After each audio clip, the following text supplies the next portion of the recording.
여러분 안녕하세요. 상식을 만들어가는 정치화법 변준환입니다.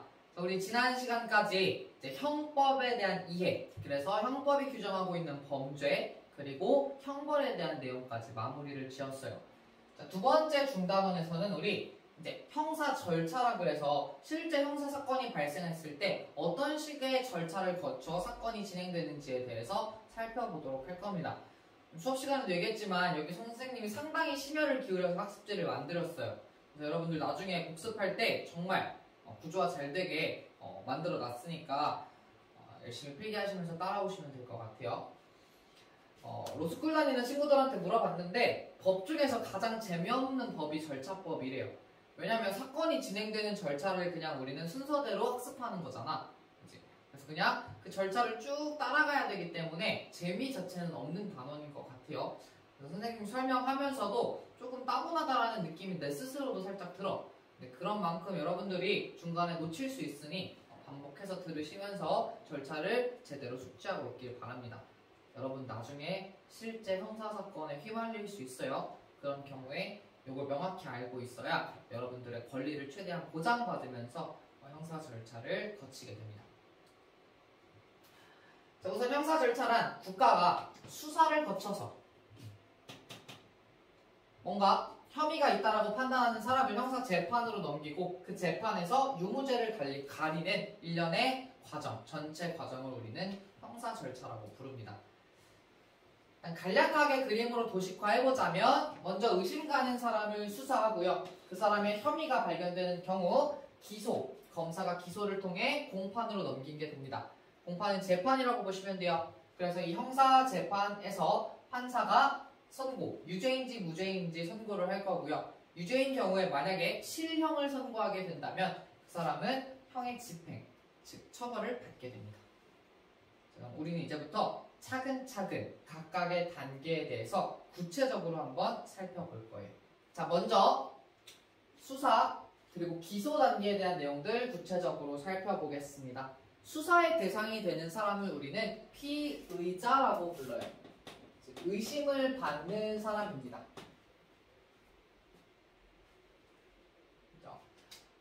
자, 이렇게 수사가 시작되기 위한 조건들이 몇 가지 있는데요. 수사가 시작되는 걸 우리는 수사 개시라고 불러요. 언제 수사가 시작되느냐?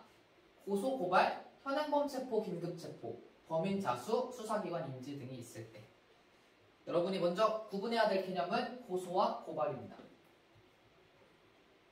고소는 피해를 받은 사람, 피해자 또는 피해자와 밀접한 관련이 있는 가족 등이 신고하는 것을 고소라고 하고요. 고발은 그렇지 않은 제3자가 신고하는 것을 고발이라고 합니다. 즉 범죄 상황을 목격한 사람이 신고하는 것, 이런 것들이 고발이 될 수 있겠네요. 자, 현행범 체포는 얘기했었죠. 현재 범죄를 저지른 사람 체포하는 것. 자, 긴급 체포는 중대한 범죄, 예를 들어 살인 등을 저지르고 도망가려고 할 때 또는 증거를 인멸하려고 할 때 수사기관이 즉각적으로 수사를 시작할 수 있습니다. 범인 자수했을 때 수사 시작 가능하고요. 수사기관이 생각하기에 뭔가 범죄가 일어난 것 같아 라고 인지하는 경우에도 수사를 시작할 수 있게 됩니다. 그럼 이렇게 시작된 수사가 어떤 방식을 거치게 되는지 아래쪽에 수사에 대한 구체적인 내용들을 살펴볼게요. 먼저 수사 방식의 원칙은 불구속 수사입니다.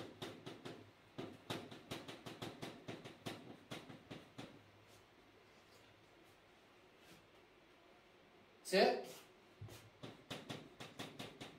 피의자를 체포하고 구속하는 게 불가능하다는 뜻이에요. 왜냐? 피의자는 의심을 받고 있을 뿐이지 아직 범죄자라는, 아직 이 확실한 가해자라는 증거가 없죠. 아직 유죄라는 증거가 확실하지 않기 때문에 그 사람을 범행 저질렀다고 단정한 채 구속하는 거 불가능합니다. 하지만 예외적으로 체포, 구속, 압수, 물건 뺏는 거 또는 수색, 물건을 찾는 거, 이게 가능한 경우들이 있어요. 언제냐면요, 이 사람이 범죄를 저지르고 증거를 없애려고 하거나 도망가려고 할 때요. 그때는 수사기관이 이 사람을 체포하거나 구속하는 게 가능합니다. 다만 우리 기본권에서도 배웠지만 이런 경우에 반드시 필요한 게 있어. 그게 뭘까? 영장이에요. 영장. 영장이 반드시 필요한데 체포 구속할 때 영장의 원칙은 체포 구속 전에 발부받아야 돼요. 그래서 사전 영장을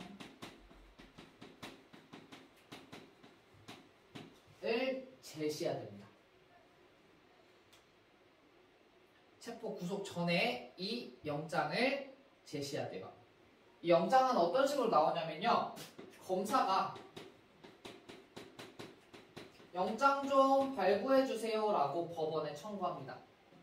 우리 지금 이 사람 체포해야 되니까 영장 발부해주세요 라고 하면 법관이 그 상황을 보고 필요하다고 판단하는 경우 이 영장을 발부해줍니다. 그러면 이걸 가지고 가서 그 사람을 체포하면 되는 거예요. 반면에 이런 경우, 지금 내 눈앞에서 범행을 저질렀어. 또는 긴급체포처럼 아까 살인을 저지르고 도망가려고 해. 자, 이런 사람들은 검사 청구에 법관이 발부받은 영장, 자, 그걸 가지고 가기엔 시간이 없어. 지금 너무 긴급한 상황이야. 일단은 먼저 체포하고요. 일단은 먼저 체포하고 나중에 사후 영장을 청구하는 게 가능합니다. 예외적인 상황이에요. 너무 긴급한 경우에는 체포를 먼저 하고 나중에 우리 이런 이유로 인해서 이 사람 체포했습니다 라고 사후 영장 발급해달라는 것도 가능하다는 거. 그렇죠? 두 번째로 수사의 주체 한번 보겠습니다. 이 부분이 우리 교과서랑 그 EBS 교재랑 달라요. 왜냐면 올해 법이 바뀌었거든. 우리는 이제 법에 대한 논란 여부를 떠나서 법에 나와 있는 사항 중심적으로 정리를 해볼게요. 수사를 할 수 있는 주체는 크게 사법경찰관과 검사로 구분이 됩니다.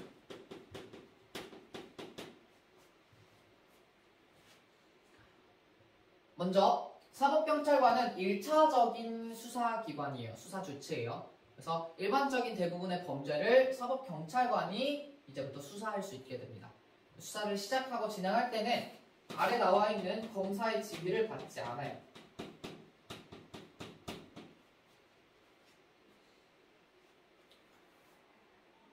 반면 검사는요, 이제 직접적으로 모든 사건을 수사하는 직접 수사가 예전과 달리 제한적으로 인정됩니다. 예전에는 폭넓게 수사가 가능했다면 이제는 제한적으로 부패, 경제, 범죄 등의 사건에 대해서만 수사할 수 있어요. 즉 뭔가 국가에 중대한 영향을 미치는 사건 등에 대해서만 이제 수사를 할 수 있다는 거죠. 근데 이제 법무부 장관이 이 등을 이거 외에도 다른 거 다 할 수 있다라고 이제 해석을 했고 국회의원들은 아니다라고 이야기를 하고 있어서 그 부분에 대한 조금 충돌이 있습니다. 어쨌거나 예전에 비해서는 그 범위가 축소되었다라고 우리가 해석을 하는 게 타당하겠죠. 한편 검사는요, 이 1차적 수사 주체인 사법경찰관이 수사를 했는데 여기에 뭔가 조금 미심적인 부분이 있거나 좀 더 보완이 필요하다고 생각하는 경우에는 사법경찰관 수사에 대해 시정 보완을 요구할 수 있습니다. 다시 한번 수사해주세요 라고 요청할 수 있다는 거예요. 그렇죠? 자, 이렇게 조사를 다 끝내고 나서 수사를 종결하는 방식은 어떻게 되느냐, 수사 종결에 대해서 정리해보겠습니다. 수사 종결은 수사 주체에 따라서 구분이 돼요. 자, 먼저 사법경찰관,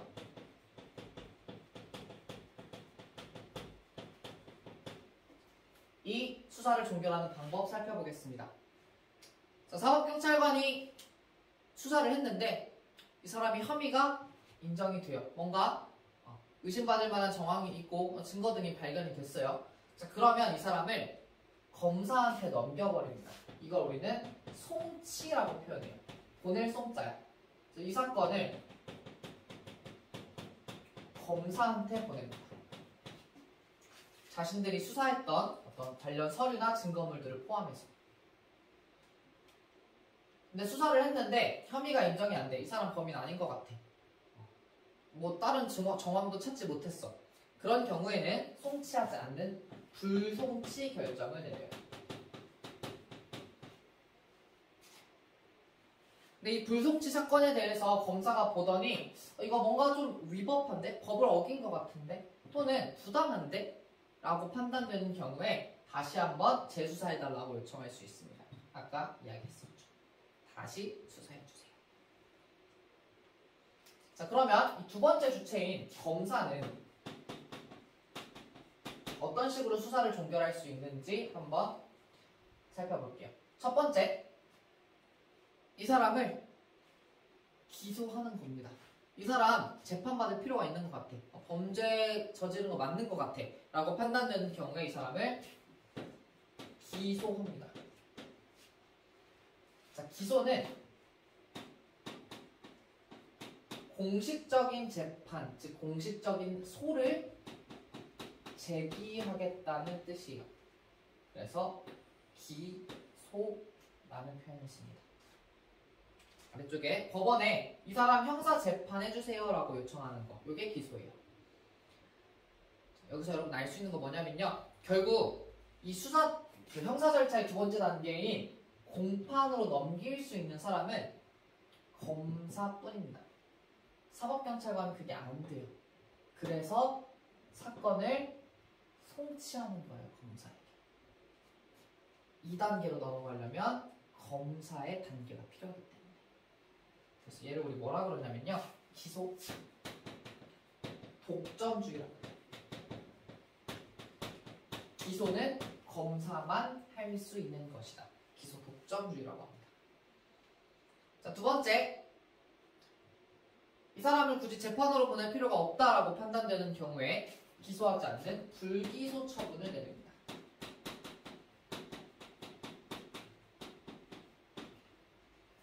자, 근데 불기소 처분은요, 크게 두 가지로 구분이 되는데요. 먼저 첫 번째는 기소유예예요.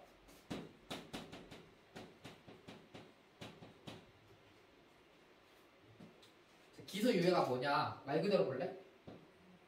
기소를 미루겠다는 뜻이야.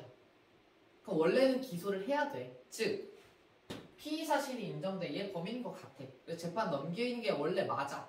근데 그거 잠깐 미루겠다는 거야.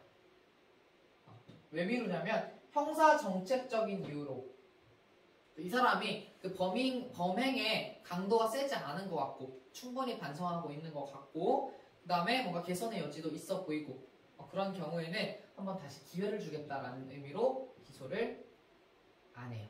이게 첫 번째 기소유예입니다. 두 번째 불기소 처분은요, 아예 무죄 취지의 불기소 처분이에요. 이렇게 피의 사실이 인정되지 않아서 불기소 처분해야 되는 경우 세 가지 정도로 구분되는데, 첫 번째, 죄가 없을 때. 우리 범죄 성립 요건 세 가지 이야기했죠. 거기에 점 아니오가 나오는 게 하나라도 발견됐을 때. 두 번째, 혐의가 없을 때. 의심은 가는데 마땅한 증거나 혐의가 발견되지 않을 때. 이런 경우에도 당연히 무죄죠. 확실치 않으니까. 세 번째, 공소권 없을 때.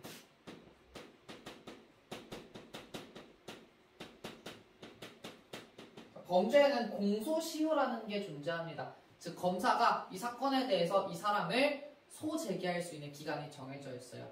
그 시간이 지나면 검사라 할지라도 이 사람을 공판으로 넘기는 게 불가능합니다. 그래서 그 기간이 지났을 때 공소권이 사라져서 그 기소 자체가 불가능해지기 때문에 이 경우에도 무죄 취지로 불기소 처분을 내려야 돼요. 그죠? 자, 그러면 두 번째, 검사가 이 기소를 했을 때 진행되는 공판에 대해서 살펴보겠습니다. 자, 공판의 대상이 되는 사람은 우리 피고인이라 그래요. 이제 피의자가 혐의가 있어서 공판으로 넘겨지면 그때부터 피고인이라고 불립니다. 이 피고인이 진행받게 되는 공판은 이 사람의 유무죄 여부를 가려 유죄로 인정될 때 형벌을 부과하는 전체 과정이에요. 공판의 당사자는요, 지금 유무죄를 가려야 하는 피고인, 그리고 이 유죄를 입증해야 되는, 즉 기소를 한 검사입니다. 이렇게 공판, 즉 재판이 진행될 때 우리가 지켜야 하는 원칙들이 있는데요. 그 재판의 원칙 2가지 살펴보겠습니다. 첫 번째, 공개 재판주의. 재판은 원칙적으로 공개해야 된다는 거야. 재판을 크게 구분하면 우리가 심리와 판결로 구분을 합니다. 판결은 유죄다, 무죄다. 그래서 어떤 형벌을 내리겠다라고 이야기하는 부분이 판결이에요. 그러면 그 결론을 이끌어내기까지의 모든 과정을 우리는 심리라고 합니다. 예를 들어 증인에 대해서 이야기를 한다든지 두 사람이 서로 진술한다든지 등등의 모든 상황을 우리는 심리라고 해요. 판결을 내리기까지의 그 심리는 원칙적으로는 역시 공개를 해야 되지만 예외적으로는 법원의 결정으로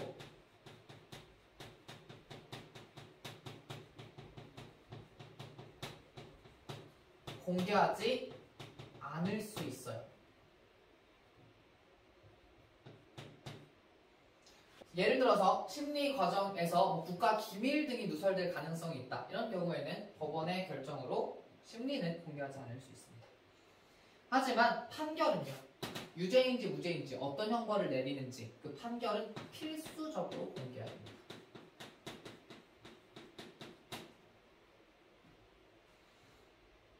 두 번째 재판의 원칙은 증거재판주의입니다.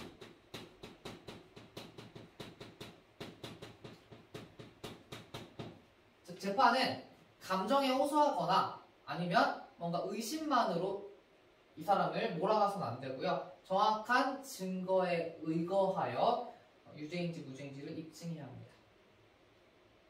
자, 아래쪽에 그러면 재판 절차가 구체적으로 어떤 절차로 이루어지는지 한번 짧게 살펴보겠습니다. 먼저 모두 절차라고 나와 있는데요. 이때 모두의 두자는 머리 두자예요. 그래서 재판의 앞선 부분에 진행되는 절차입니다. 첫 번째, 재판장이 판사가 피고인에게 진술 거부권을 고지합니다. 당신에게 불리한 진술은 하지 않으셔도 돼요 라고 얘기해 줍니다. 두 번째, 인정신문은요, 신문, 물어보는 거예요. 누구한테? 피고인한테. 판사가 피고인한테 피고인 본인 맞나요? 이름 뭔가요? 나이 몇 살인가요? 이런 기본적인 사항들 물어보는데 이걸 인정신문이라고 해요. 자, 세 번째, 모두 진술이라고 해서 이제 검사와 피고인이 먼저 앞서서 이야기하는 부분입니다. 검사는 제가 이 사람을 기소했고요. 이 사람의 죄는 무엇이고요? 여기에 적용되는 법조문은 무엇입니다. 쭉 설명합니다. 반대로 피고인과 피고인을 조력하는 변호인은요, 저희는 저 내용을 인정하지 않습니다. 아니면 인정하더라도 참작을 부탁합니다. 등의 내용 등을 이야기하게 됩니다. 자, 그리고 나서 판사는 쟁점을 정리하고 제시된 증거의 관계들을 쭉 한번 이야기를 해줘요. 그리고 나서 이제 본격적으로 유무죄를 가리기 위한 심리 절차가 진행됩니다. 증거조사, 그래서 양측 모두 증거 제출하고요. 그 다음에 증인을 신청해서 증인을 통해 이야기를 들어보고요. 그게 이제 두 번째로 이어지죠. 증인 신문으로. 이런 과정이 끝나면 검사가 구형을 내리게 됩니다. 이런 모든 사건을 참작하여 이 사람에게 어떤 처벌을 내려야 한다라는 결론을 내려요. 이걸 듣고 피고인과 변호인이 최후 진술을 하게 되죠. 양측의 의견을 모두 들은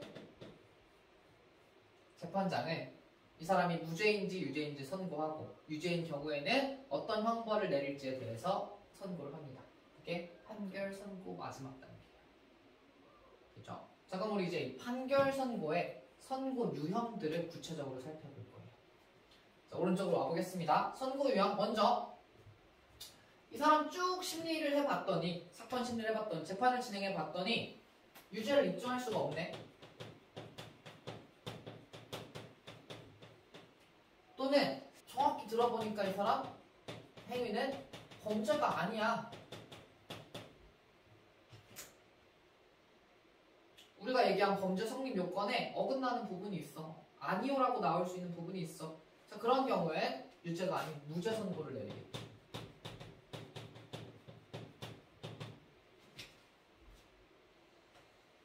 반면에 검사가 이야기한 유죄가 입증이 된다라면 그때는 유죄 선고를 내리겠죠.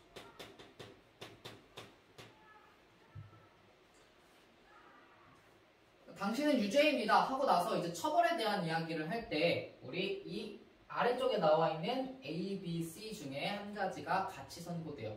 먼저 제목부터 달아보시면 A는 실형이고요. B는 집행유예이고요. C는 선고유예입니다.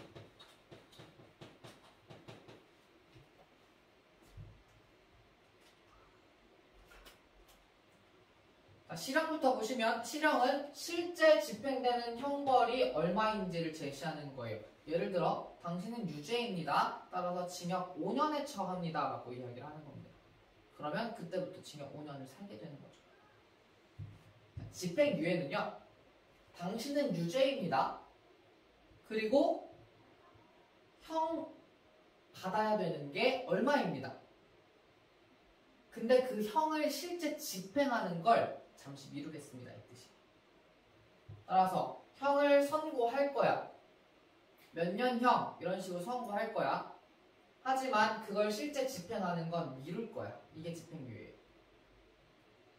어떤 경우에 이 집행유예를 하냐 보시면 3년 이하의 징역 금고형 또는 500만 원 이하의 벌금형 선고할 때, 즉 범죄가 그렇게 심각하지 않을 때, 조금 경한 범죄를 저질렀을 때, 그래서 처벌의 수위가 그다지 높지 않을 때 집행유예를 선고해 줍니다.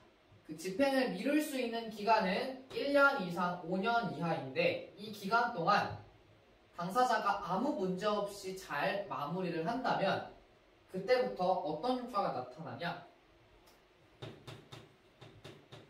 형을 선고했던 효력이 상실됩니다.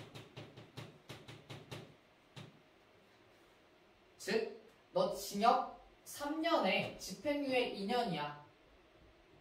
그러면 징역 3년을 살아야 되는데 2년 미뤄줄 거야. 근데 그 2년 동안 아무 문제 없이 잘 지냈어? 그러면 내가 형 선고했던 거 징역 3년이라는 거 효력 상실시켜줄게. 안 살아도 돼. 이렇게 만들어주는 게 집행유예죄입니다. 그 기간 동안 문제 일으키지 말라고 보완 처분을 함께 내릴 수 있는데요. 같이 내릴 수 있는 보완 처분 무엇이 있냐? 보호관찰, 사회봉사 명령, 수감 명령 등이 있습니다. 이거 우리 보완 처분에서 한번 이야기했었죠. 자, 반면에 선고유예는요. 너 유죄야. 근데 어떤 형벌을 내릴지 선고하는 것 자체를 미루겠다는 뜻이에요. 얘는 몇 년 형이야. 그리고 몇 년 유예해 줄 거야. 이게 아니라 몇 년 형이야 라는 그 선고 자체를 미루겠다는 뜻이야. 그럼 집행유예보다 더 가벼운 범죄겠죠. 그래서 아래 보시면 1년 이하의 징역 금고 또는 자격정지 벌금형 등을 선고할 경우, 집행유예보다 더 작은 처벌이 필요한 경우에, 자, 그런 경우에 역시 2년 동안 이 선고를 미뤄주게 되는데요. 그 선고 기간 동안 아무 문제 없이 잘 지내고 이 유예기간이 지나게 되면 면소 간주를 해줍니다. 면소가 뭐냐면 여기에 한번 적어볼게요. 면소가 뭐냐면 공소 제기를 없었던 것과 같은 효과로 발생시킵니다. 공소했던 사실, 공소 제기했던 사실, 즉 기소했던 사실을 면제, 없애주겠다는 뜻이야. 너는 즉 재판을 안 한 것과 같은 사람이야 라고 이야기해주겠다는 거예요. 됐죠? 집행유예 같은 경우에는 유죄야. 근데 내가 형 선고 내렸던 것만 효력을 상실시켜주는 거야. 근데 선고유예는 기간이 지나면 아예 재판을 하지 않았던 것과 마찬가지로 만들어주겠다라는 거죠. 자, 역시 이 기간 동안 문제 일으키지 않도록 하기 위해서 보완처분 같이 내릴 수 있고요. 보호관찰만 수반이 가능하다고 합니다. 이렇게 집행유예와 선고유예처럼 유죄를 저질렀음에도 불구하고 이와 같은 어떤 제도를 두고 있는 이유 뭐냐? 범죄를 저질렀어. 하지만 남은 인생 잘 살아가야 되잖아. 그래서 사회 복귀를 잘 할 수 있도록 기회를 제공해 주는 거죠. 그럼 마지막 이제 공소 단계, 공판 단계에서 여러분들이 아셔야 될 거는 상소입니다. 이건 이미 알죠? 1심, 2심 재판 판결이 마음에 안 들어. 이의가 있어. 그러면 위에 있는 법원에 다시 한번 재판해달라고 청구할 수 있는 거예요. 형사재판에서 이 상소는요, 피고인도 할 수 있고요, 검사도 할 수 있습니다.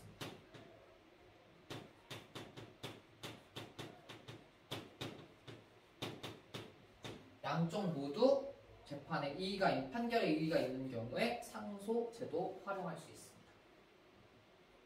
자, 그럼 이제 마지막 단계인 유죄 선고받고 실형까지 선고받았을 때의 상황 살펴보겠습니다. 이렇게 형의 집행을 받는 사람을 우리는 수형자라고 불러요. 수형자는 넓은 의미로는 처벌을 받고 있는, 형벌을 받고 있는 모든 사람입니다. 근데 좁은 의미로는 수형자면 주로 교도소에 구금되어 있는 사람을 이야기해요. 자, 이렇게 판사가 내린 실형을 실제로 집행하고 있는 지휘권을 가진 사람은 이 과정에 지금 두루두루 관여하고 있는 검사입니다. 자, 두 번째 형 집행에서 여러분이 알아둬야 될 건 가석방 제도예요. 자, 석방이라는 건 교도소에서 풀어주는 거죠. 따라서 이 가석방 제도의 대상이 되는 사람은 징역이나 금고형을 받는 사람, 그걸 실제 집행하고 있는 사람이에요. 가석방이란 이런 사람들을 대상으로 형기, 원래 받아야 되는 형벌의 기간, 그게 끝나기 전에, 만료 전에 조건부로 석방을 해줍니다. 사회에 나가서 살 수 있게 해줘요. 그리고 일정 기간이 지나고 조건을 잘 지키면 형 집행이 끝난 것으로 간주를 해줍니다. 만료된 것으로 간주해요. 너 원래 남은 기간 더 살아야 되는데 그거 없던 걸로 해줄게. 다 한 걸로 해줄게 라고 해주는 게 가석방 제도입니다. 그렇죠? 자, 그러면 이 일정 기간 얼만큼이 지나야 형 집행 만료로 간주되는가? 그게 아래쪽 가석방 기간으로 나와 있어요. 자, 무기징역 같은 경우에 평생 교도소에 살아야 하는 사람은 가석방을 했을 때 10년 동안 문제없이 지내야 됩니다. 그래야 무기징역 다 산 걸로 간주해 줄 거예요. 반면에 유기징역 같은 경우에는 남은 형기, 예를 들어 10년 징역이야. 근데 내가 한 5년 하고 가석방 됐어? 그럼 남은 5년 잘 지냈을 때. 다음으로 이 가석방 제도의 조건들을 한번 살펴보겠습니다. 가석방은 성실히 복역하고 잘못을 뉘우치는 마음이 크다고 인정되는 경우, 즉 범죄 잘 뉘우치고 열심히 생활하는 사람. 두 번째, 기간을 보면 유기징역은 형기의 3분의 1, 예를 들어 12년형을 받았어. 그럼 적어도 4년은 살아야 가석방의 대상이 됩니다. 무기징역은 최소 20년은 교도소에 있어야 가석방이 되고요. 자, 그리고 얘는 판사가 내리는 것이 아니라 행정처분, 법무부 산하 기관에서 행정처분만으로 가석방 제도를 활용할 수 있습니다.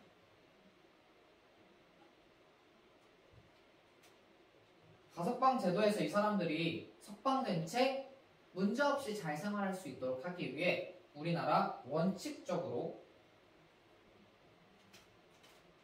가석방 기간 중에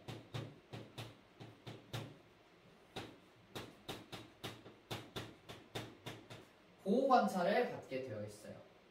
보호관찰관에 의해서 내가 보호받고 감독받고 지도받을 수 있습니다. 지도받아야 합니다. 하지만 예외적으로 그 가석방을 허가한 행정관청이 얘는 굳이 이거 보호관찰 필요 없어 라고 인정하는 경우, 그때는 보호관찰을 받지 않아도 됩니다. 여기 예외적인 사항입니다. 우리나라 가석방 제도를 두고 있는 목적은 크게 두 가지로 정리해 볼 수 있는데요. 먼저 잘하면 일찍 풀어주겠다는 거잖아. 그러니까 수용자가 범죄를 저지르고 형벌을 받고 있는 자가 스스로 자발적으로 그리고 적극적으로 사회에 돌아가려고 노력하게 만들기 위해서, 나 열심히 잘하면 사회 빨리 나갈 수 있어, 나 진짜 열심히 해야겠다, 잘해야겠다 라고 노력하게 만들기 위해서 사회 복귀 노력. 자, 두 번째, 이 사람이 충분히 자신의 범죄를 뉘우치고 있다면, 범행을 뉘우치고 있다면 형이 다 지나지 않더라도 빨리 풀어주는 게 이득이야. 교도소의 자리도 충분하지 않고. 그래서 불필요하게 과도한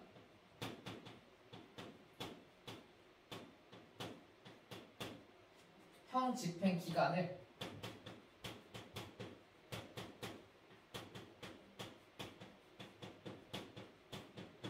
단축시키기 위해서, 줄이기 위해서 이와 같은 가석방 제도를 두고 있다. 우리 한 판으로 쭉 정리했습니다. 오, 되게 힘드네. 그래서 이 내용 여러분 잘 하나하나 이해하고 있어야 됩니다. 내가 그냥 쭉 순서를 이야기했기 때문에 사실 들으면서 재미는 없었을 거야. 하지만 이 절차는 여러분들이 잘 숙지를 하고 계셔야 됩니다. 이렇게 해서 우리 형사 절차에 대한 내용 마무리를 지었어요. 간단하게 보시면 다시 수사 단계에서 피의자가 혐의가 있다고 인정되면 검사에 대해서 기소가 되고, 기소가 된 사람은 공판에 넘겨지게 되는데 그때부터는 우리가 피고인이라고 부른다. 그리고 이 피고인에 대해서 심리 절차를 거쳐 판결이 선고되는데 이때 무죄가 선고될 수도 있고 유죄가 선고될 수도 있다. 유죄가 선고되는 경우에 실형을 받기로 되었다면 형의 집행을 받게 되고, 이 형 집행 받는 사람을 우리는 수형자라고 부른다까지. 그래서 숨가쁘게 형사 절차 내용 쭉 정리했습니다. 자, 그럼 이 페이지로 넘어가서 우리 이 형사 재판에서 관련되어 있는 제도 한 가지 더 정리하고 이 영상은 마무리를 지어볼게요. 뭐냐면 국민참여재판제도예요. 국민참여재판제도는 말 그대로 공판, 형사재판에 국민이 참여했다는 뜻입니다. 풀어서 쓰겠습니다. 국민이요, 배심원 자격으로 형사재판에 참여하는 것입니다. 그럼 이 배심원이 된 국민은 재판받는 사람 뭐라고? 피고인. 피고인의 유무죄 여부를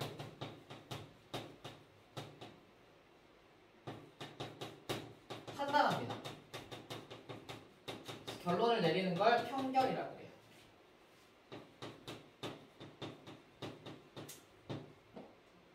그리고 만약에 그 평결이 유죄라면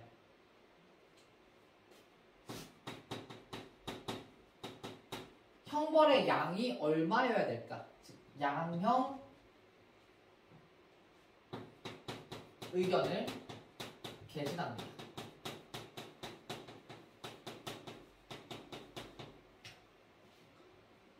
그리고 이러한 배심원의 의견들을 바탕으로 전체 판결이 이루어진 재판, 이게 국민참여재판이에요.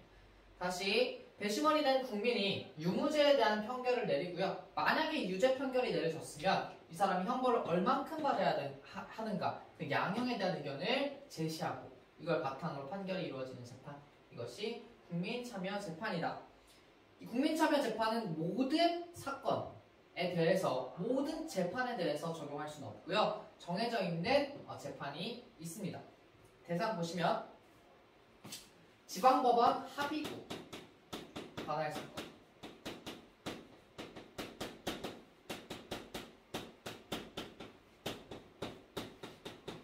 그 중에서도 1심으로 합의부가 담당하는 형사사건.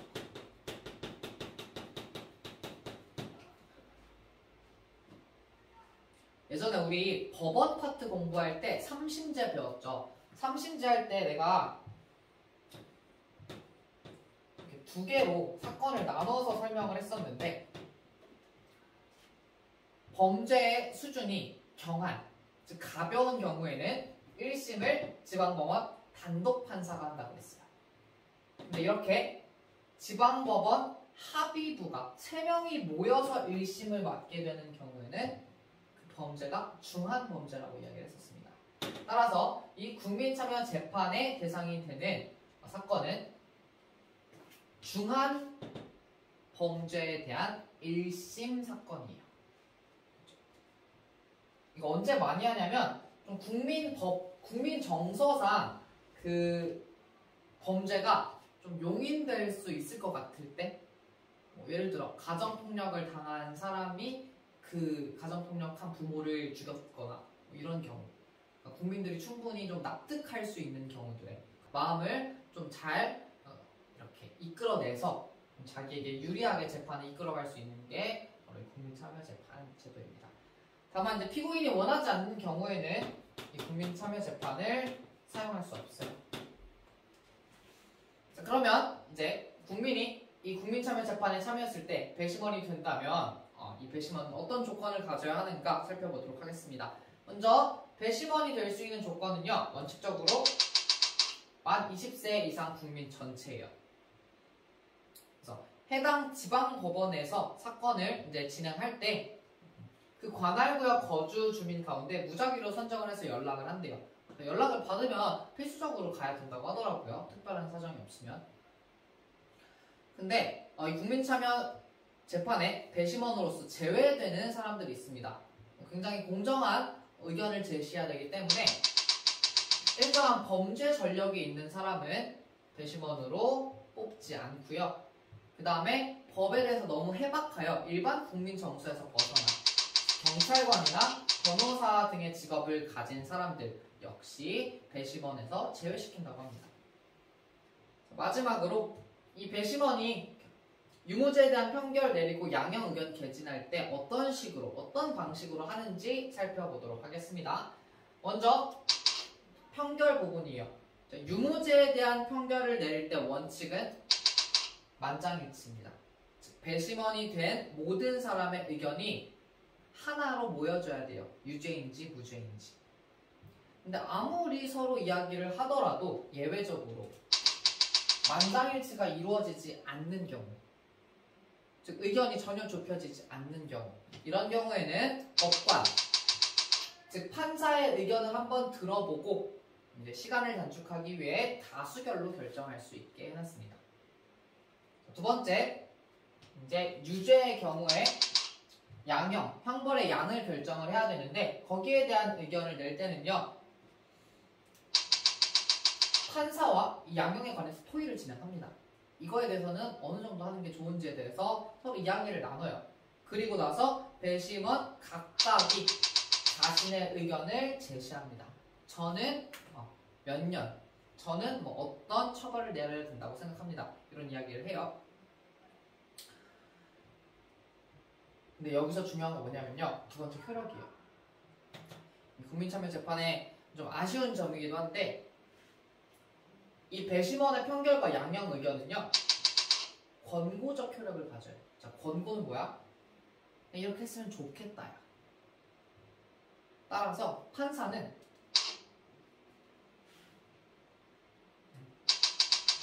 배심원의 판결과 다른 판결을 내리는 게 가능합니다.